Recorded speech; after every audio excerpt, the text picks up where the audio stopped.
Hi guys, welcome to the station classes YouTube channel. आज का हमारा टॉपिक है वो साइंस का टॉपिक है और आज मैं आपको 7th और 8th के लिए साइंस पढ़ाने जा रहा हूँ। तो अभी जिसने बुक नहीं ली है 7th और 8th की, तो वो बुक्स स्कूल से परचेज कर ले जाके, ताकि जो मैं आपको पढ़ा रहा हूँ वो आपको सीखने को मिले। अगर आपके पास बुक नहीं होगा तो आप हमारी चीज़ों को अच्छी तरीके से समझ में नहीं पाएंगे, और अगर समझ नहीं पाएंगे तो आपको कुछ भी नहीं आएगा। इस वजह से आप बुक जरूर ले लें।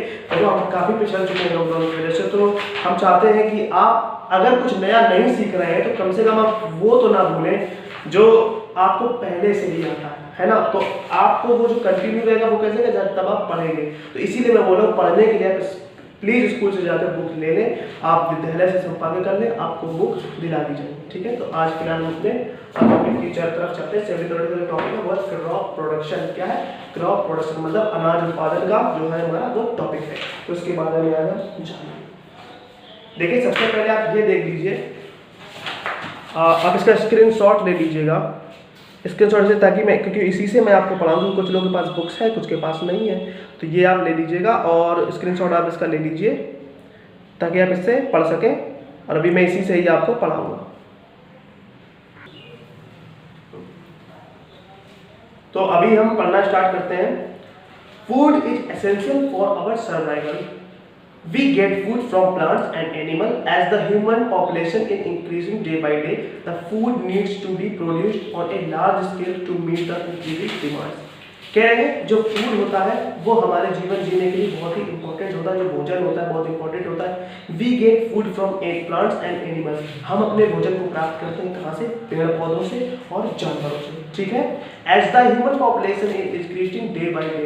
जिस तरीके से आप देख रहे हैं कि पॉपुलेशन जो हमारे देश की है वो दिन पर दिन बढ़ रही है, the food needs to be produced on a large scale to meet the increasing demands. और जो भोजन है उसकी डिमांड भी दिन पे दिन बढ़ेगी, क्योंकि जैसे ही जनसंख्या बढ़ेगी उसी प्रकार से अनाज की डिमांड भी तो बढ़ेगा भाई। लोग खाने के लिए ज़्यादा हो जाते हैं, है ना। तो अब हम आगे बढ़ते हैं। तो इस तरीके से आप जो बुक्स, मैंने आपको भी स्क्रीनशॉट लिया, आप एक तरफ, अगर आपके पास फ़ोन है तो अच्छी बात है, मतलब 2 फोन है तो एक भी आप स्क्रीनशॉट ले लेंगे, देख लेंगे। तो मैं इसीलिए बोल रहा हूँ, वैसे बनता नहीं है। तो आप क्या है कि बुक परचेज कर लीजिए ताकि आसानी रहे आपको पढ़ने में, है ना। आगे पढ़ते हैं। लिखा है, you have learn earlier about green plants which synthesise their food by the process of photosynthesis. Animal included man cannot make their food by themselves. They obtain food from plants. Can you have learned earlier about green plants which synthesize their food, the process of photosynthesis. कह रहे जो हरे भरे पेड़ पौधे हैं वो अपना भोजन कहाँ से प्राप्त करते हैं? फोटोसिंथेसिस, मतलब प्रकाश संश्लेषण की क्रिया के द्वारा. कह रहे हैं animal included man can not make their food by themself. कह रहे हैं बिना पेड़ पौधों के और जानवरों के, अगर ये 2 चीज़ें ना हो तो जो इंसान है वो अपना भोजन प्राप्त नहीं कर सकते, क्योंकि यही 2 मुख्य स्रोत हैं जिससे इंसान, क्योंकि भाई पेड़ों से क्या होता है, हमें फल मिलते हैं, सब्जियां मिलती हैं, हमारी दालें मिलती हैं, हमें तेल मिलता है ना, शुगर भी प्राप्त करते हैं उसी से, और जो पेय पदार्थ होते हैं वो भी इसी से, तो जितना भी सब कुछ है, और हमारे ड्राई फ्रूट्स होते हैं वो भी हमें इसी से मिलते हैं। तो ये मिलता है। अच्छा, ये तो हो गई पेड़ पौधों की बात। अब एनिमल्स मतलब जानवरों से क्या मिलता है? दूध मिलता है। दूध से ही हम घी बनाते हैं, मक्खन बनाते हैं। ये सारी चीज़ें हम कहाँ से प्राप्त करते हैं? अपने दूध से ही तो प्राप्त करते हैं, है ना। तो अब हम इसके बारे में आगे जानेंगे। तो आगे क्या है, आगे देखते हैं। लिखा है, you must have read about the earlier man in your story book. Primitive man was basically a nomad, a gatherer and hunter of food. अच्छा, पहले क्या था? जो आप हिस्ट्री की बुक उठाइएगा तो आपकी हिस्ट्री की बुक में जो पहले जो आदि मानव लोग थे वो कैसे रहते थे? पहले मानव क्या करता था? नोमैड होता था। नोमैड मतलब जंगली हुआ करता था। तो जंगली हुआ करता था तो क्या है कि गैदर ए हंटर, तो क्या करता था? अपना फूड कहाँ से प्राप्त करता था? जानवरों का शिकार करके. आप जानते हैं, आपने हिस्ट्री की बुक देख रखी होगी कि लोग पहले शिकार करते थे, औजार बनाते थे, पत्थरों के औजार बनाते थे, लकड़ी के औजार बनाते थे, और जानवरों को मारकर उनका मांस खाया करते थे, उसी से अपना भोजन प्राप्त करते थे. लेकिन अब आगे देखते हैं, he used to gather seeds, berries, leaves, edible roots, nuts and fruit to wild plants. और कहाँ से खाना खाते थे?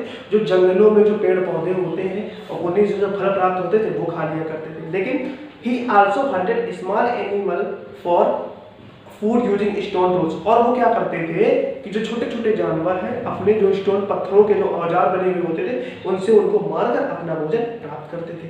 अच्छा, permitted man suddenly observe the seeds or falling upon the soil start germinating and grow into plants। एक दिन उन्होंने क्या देखा, बैठे होंगे तो क्या देखा कि एक दिन उन्होंने देखा ना कि बीज यहाँ पर कोई गिरा, बीज गिरा और जब बीज गिरा तो अंकुरित हुआ, अंकुरित होकर वो प्लांट्स में बदल गया, प्लांट से बदल गया है, फल भी देने लगा। तो उन्होंने क्या सोचा, अब अनुमान लगाया कि नहीं इसका जो बीज है अगर हम इसको जमीन पर डालेंगे तो ये उगेगा और इससे हमारे क्या होगा, जो फल सब्जियां जो कुछ है हमें उससे मिलेगी। तो ये उन्होंने इसके बारे में जाना। ठीक है, अच्छा आगे देखते हैं, आगे क्या लिखा है, लिखा है this gave him an idea of cultivation of plant to obtain food. और इस तरीके से यह जो हमारी अभी मैंने घटना बताई कि उन्होंने बीज है तो जब बीज हुआ तो इससे उनके दिमाग में विचार आया, क्या विचार आया, अनाज उगाने का। इसका आया विचार, अनाज उगाने का विचार आया। जब अनाज उगाने का विचार आया so he settled near water bodies like rivers, lakes etc.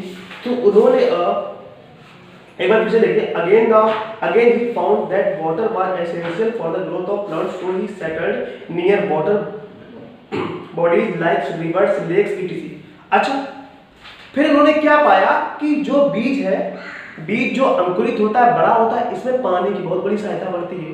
तो उन्होंने क्या किया कि वो नदियों के किनारे, झीलों के किनारे, तालाबों के किनारे रहने लगे। क्यों रहने लगे, ताकि उन्हें पानी आसानी से मिल सके और वो खेती बाड़ी कर सके, उनके अनाज जो बढ़ सके, पेड़ पौधे बढ़ सके, जो उन्होंने लगाए, जो उन्होंने आइडिया आया था उनके पास, है ना, इस वजह से। ठीक है, तो इस तरीके से जो है, इस तरीके से खेती का निर्माण हुआ। अब निर्माण हुआ, कैसे खेती बाड़ी करी गई उसके बारे में मैंने आपको बताया। अब आज के बारे में हम इस टॉपिक में फिलहाल इतना ही जानेंगे, क्योंकि अभी मैंने सिर्फ आपको इतना पढ़ाया। आगे हम जाकर फिर प्रोडक्शन की जो और भी चीज़ें हैं कि कैसे सिंचाई होती है, कैसे बुआई होती है, कैसे खरपतवार निकाली जाती है, कैसे अनाज प्राप्त होता है, अनाज प्राप्त होने के बाद क्या किया जाता है ना, विनोविंग क्या होता है, ये सब कुछ हम इस टॉपिक के बारे में जानेंगे। बड़ा ही इंटरेस्टिंग टॉपिक है। तो फिलहाल अभी के बारे में इतना ही। अगर इस वीडियो में आपको कुछ भी समझ में नहीं आया तो अपने कमेंट्स बॉक्स में जरूर बताएं, या हमारा जो व्हाट्सएप ग्रुप है उसमें जरूर बताएं। तब तक के लिए सुरक्षित रहें। थैंक यू, जय हिंद।